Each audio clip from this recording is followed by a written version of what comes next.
Hi guys, magandang hapon sa ating lahat. So ayan, nandito ako ngayon sa isang abandonadong bahay na naman guys. So ngayong araw na ito, ngayong hapon na ito, ipapakita ko sa inyo gaano ka-creepy yung bahay. Guys, tara!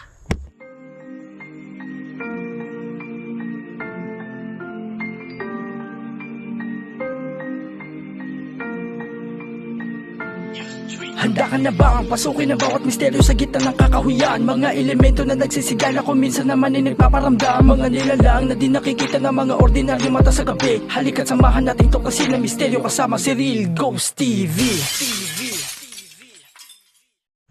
So yan na nga guys, andito na tayo. Yan. Itong bahay na to guys, nasa kalagitnaan ng gubat din to itinayo. Yung mga kapanahonan ng mga ano dito na nakatira, mga matatanda. So iba yung ano dun, iba yung anong tawag dito, yung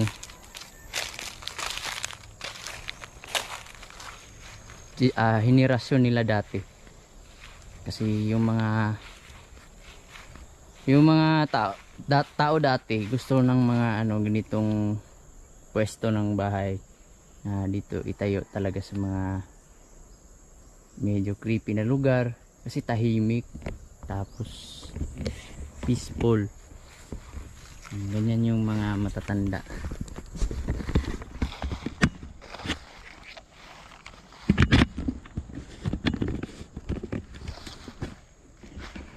Ito yung daanan papunta doon. So mag-iingat tayo sa mga ahas.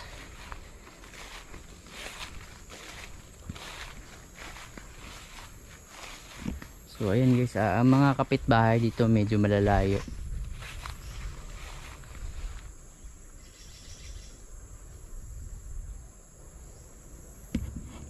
Malalayo yung mga ano dito, mga kabahayan.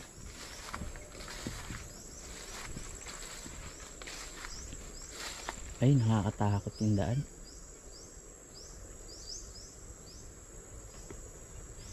Wait lang guys, hanap muna tayo ng kahoy. May ahas.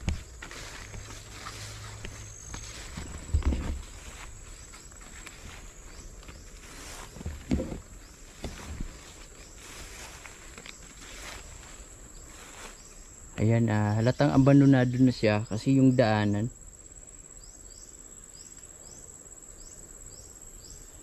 tinubuan na ng mga ano guys, mga dahon.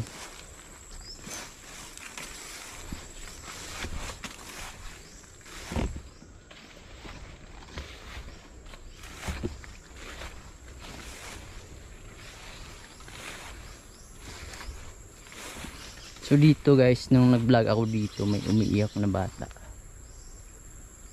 Kwento dito sa bahay na to nung kasi yung mga ano dito, mga anak at mga pinsan na din nakatira na dito, na sabi nila meron daw naglalakad sa itaas. At minsan din yung sabi ng anak na may-ari dito, yung malaking langka na yan, meron siya nakita daw na malaking kapri daw dyan. Yan yung bahay guys, medyo giba-giba na. Yan yung daan, medyo napaka sukal. Grabe, hindi na ito nililinis.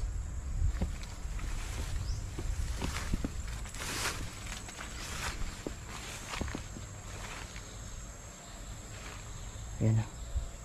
Saan tayo dadaan ito? Medyo matalahib na.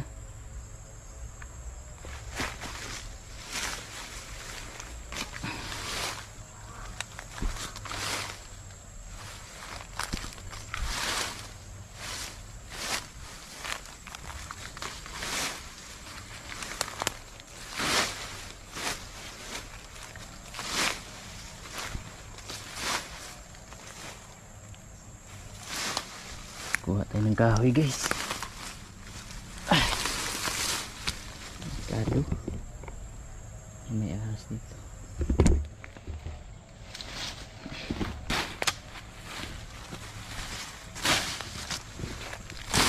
Yan. Wala na talagang dumadalaw dito guys. Abandon na talaga to.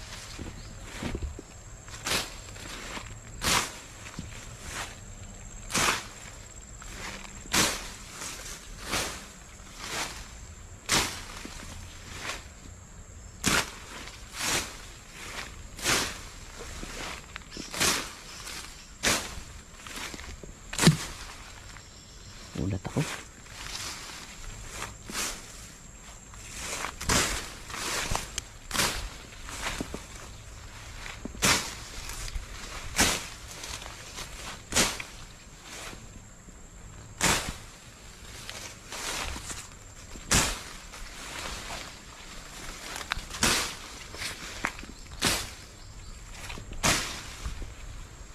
Whew.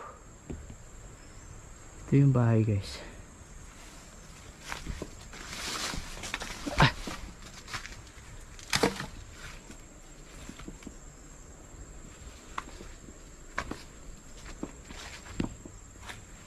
Yan yung langka guys na sinasabi nila.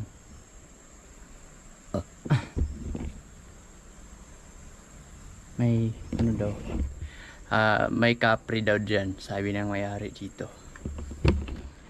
Medyo ang hirap ng daan kasi ano na. Dami ng mga damo.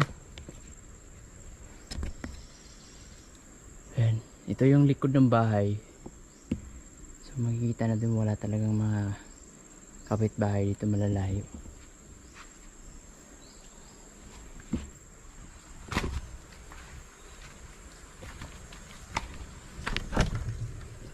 Yan.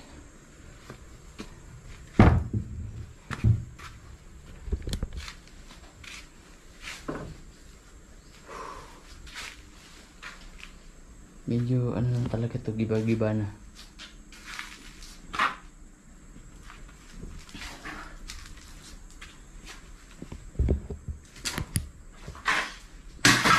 Uy.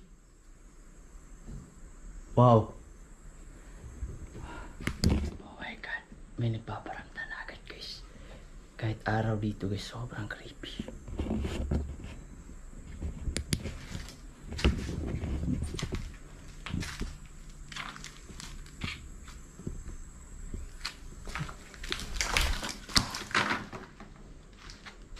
Ang daming kuwan. Lumilipad na ano yan? Putakti.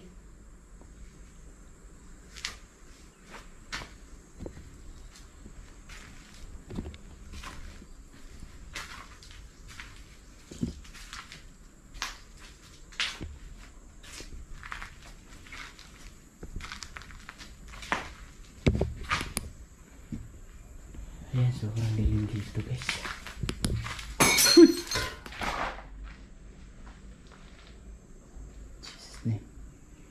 My God.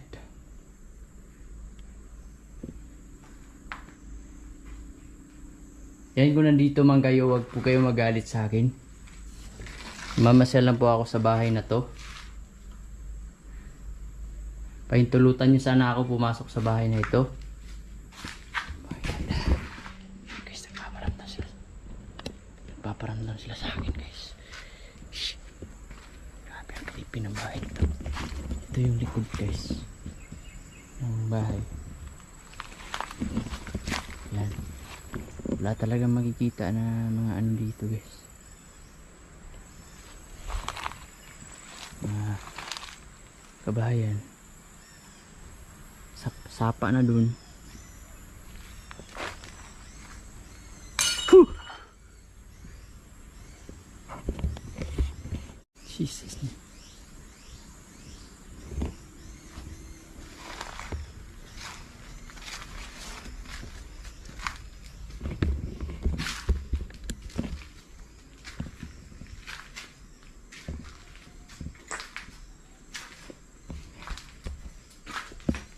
Huwag po kayong magalit sa akin. Kung nandito lang kayo. Wala pa akong intensyon na kayo gabalain o paalisin dito. Ako nagbablog lang po.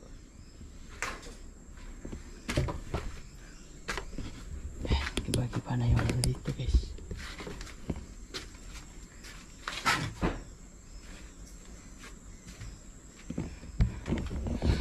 Iba yung ano dito. Para ako sinasakal. Iba yung experience. Creepy guys.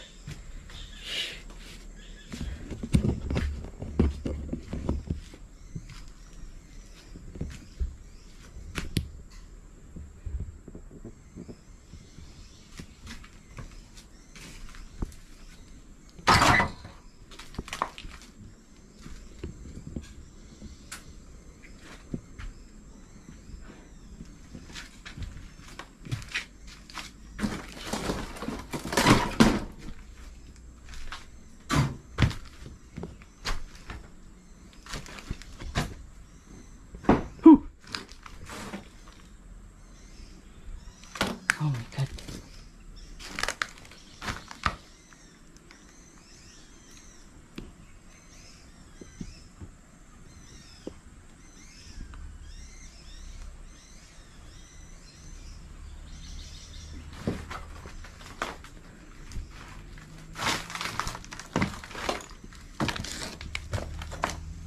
Huy!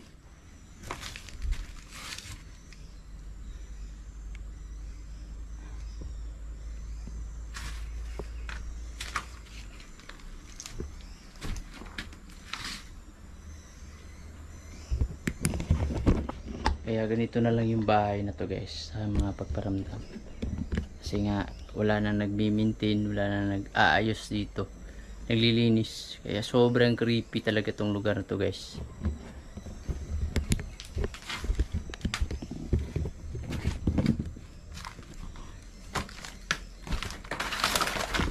Weird.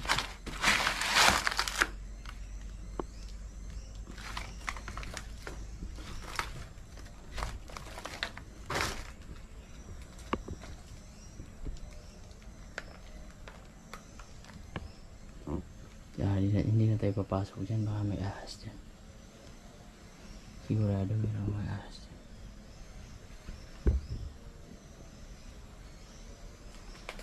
Ibang na agad talaga guys. So abang-abang na lang kayo kasi babalik ako dito pag gabi.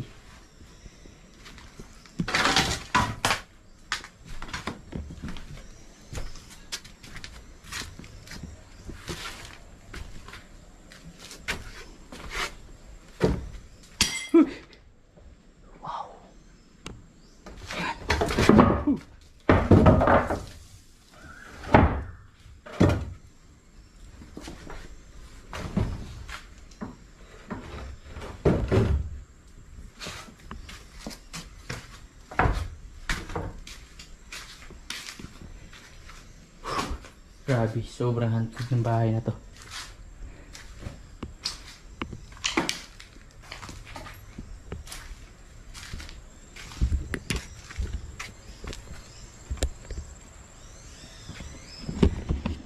yun na lang guys, sana ma-like, ma-share tong video at sana nagustuhan niyo tong video na to. Na naipasyal ko kayo sa bahay na ito nga sobrang haunted, sobrang creepy. So maraming salamat sa lahat guys, God bless.